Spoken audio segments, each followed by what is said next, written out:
Oh man, that sucks. Let me get rid of that little garden. Ugh, look at that thing. Jesus. 166. I'm so excited. We might be able to do 170 miles an hour. Wait.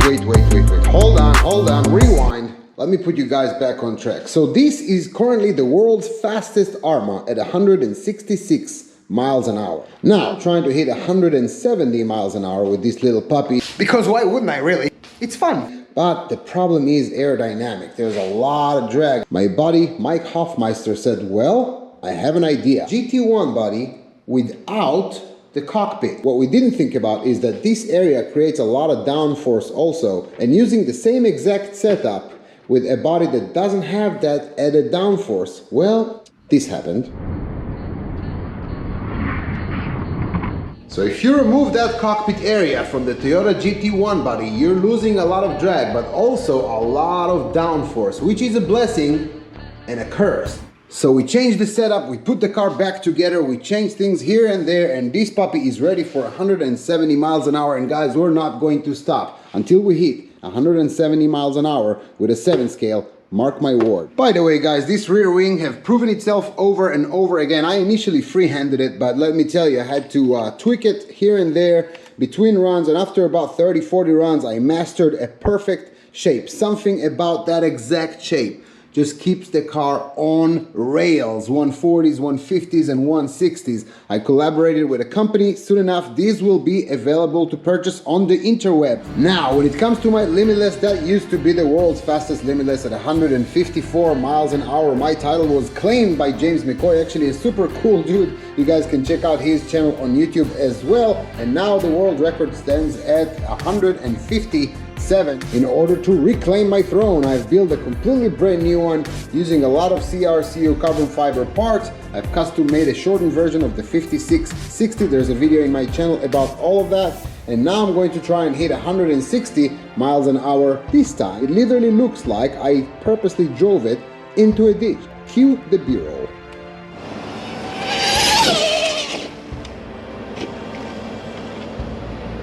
What in the world? Something is happening today. Maybe it's the moon, the earth, the clouds, the magnetic fields. Man, I'm destroying everything I touch today. Hopefully I don't crash that truck. Oh man, how am I? Oh, I got something. I actually got something, guys. Check it out. I was prepared for exactly that situation. Florida, bunch of snakes, water, car is there. Check it out. People might think that I did that video on purpose just to show my new accessory, but when you crash so much and there are a bunch of ditches, you have to prepare. So I got myself, come on, one of these, and I told myself, man, I don't know if that's long enough. If I crash again into a ditch and I can't get there, obviously I can't, I don't want to risk it. There's too many moccasins in this area. Then I have this little buddy that helps me salvage my gator. What a disaster today. Just disaster. Everything get crushed, broken, burnt. Maybe I can find some butterflies here. Sucks. Well, that is quite the sad sight. Everything is broken. Everything needs attention.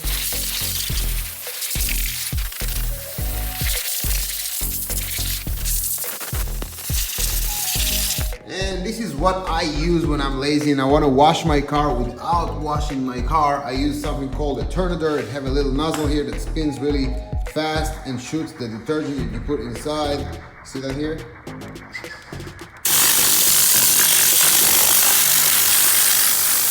It just fogs up the car.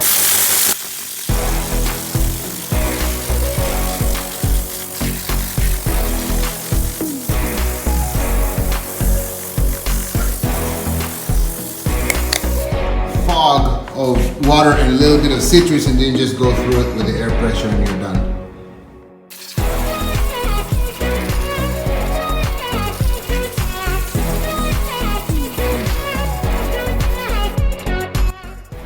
By the way guys, if you like to let your car swim once in a while, just like myself, and your motor had water all over inside of it, to clean that you need this little body right here. This is the shortened version, the custom made 5660 1356 kV that I made. A lot of you guys asked me about it. So pretty much if you dump your motor into water, clean it with contact cleaner by WD-40. Clean it very well inside the stator. Clean your rotor very well with it. And then obviously air pressure it.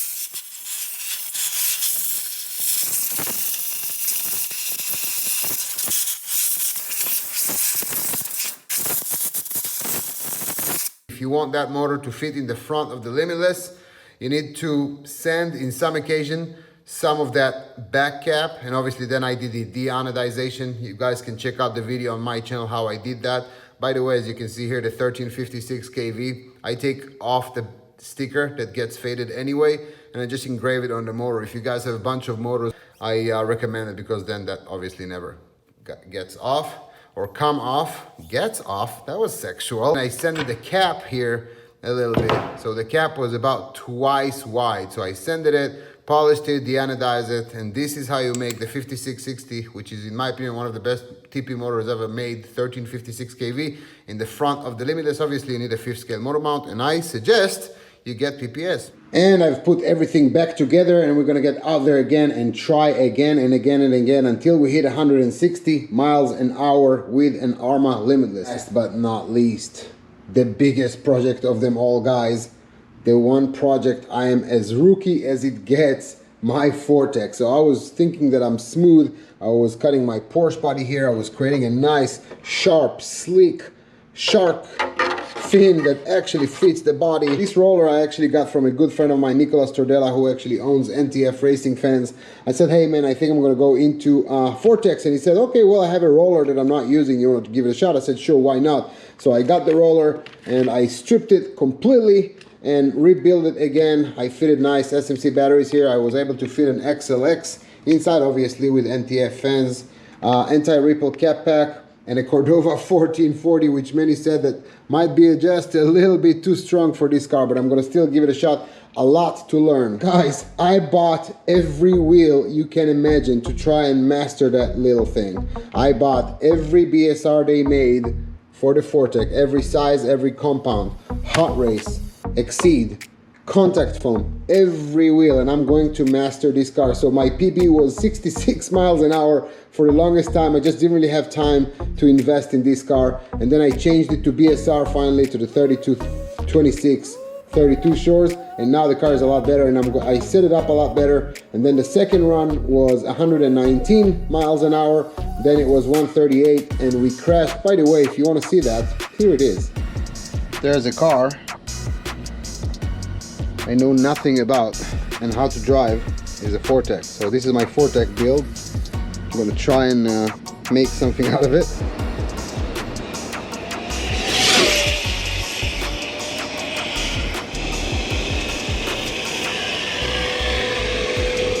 $119. Let's see if we can increase just a tad.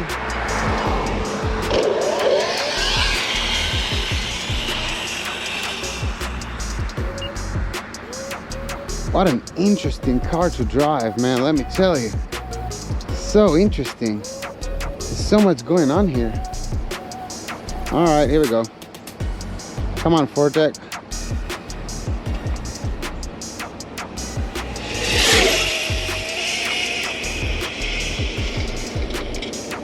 Oh my God, that was the biggest crash ever. Come on, lucky, lucky, lucky, lucky. Oh, yes, yes. I would say that's lucky.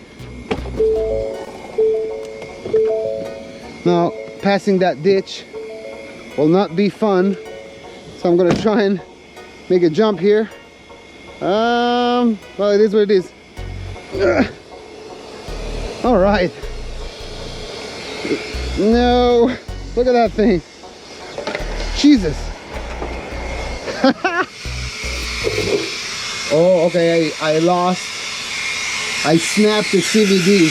That's exactly what happened. That's why I crashed. A lot to learn, but hey, I think I'm gonna have some success with this car, because as soon as I figure it out, it's gonna get interesting. Right, so still a lot to learn with the Vortex. What I'm going to do is probably remove that stupid fin from here, remove the wheelie bar, remove the fin, and build just 2 little fins here on the side like all my other builds. And I'm going to try and master that car. My goal here is 185 miles an hour, and I'm long ways from home, so that's going to take a minute, but stay tuned. That's going to be pretty interesting. Guys, I appreciate you watching and staying to the end all the way through the video, so thank you for that. If you found value and you're enjoying my video, subscribe. Thumbs up if you are awesome, thumbs down if you suck. Shifrin, see you on the next one, guys. Stay tuned.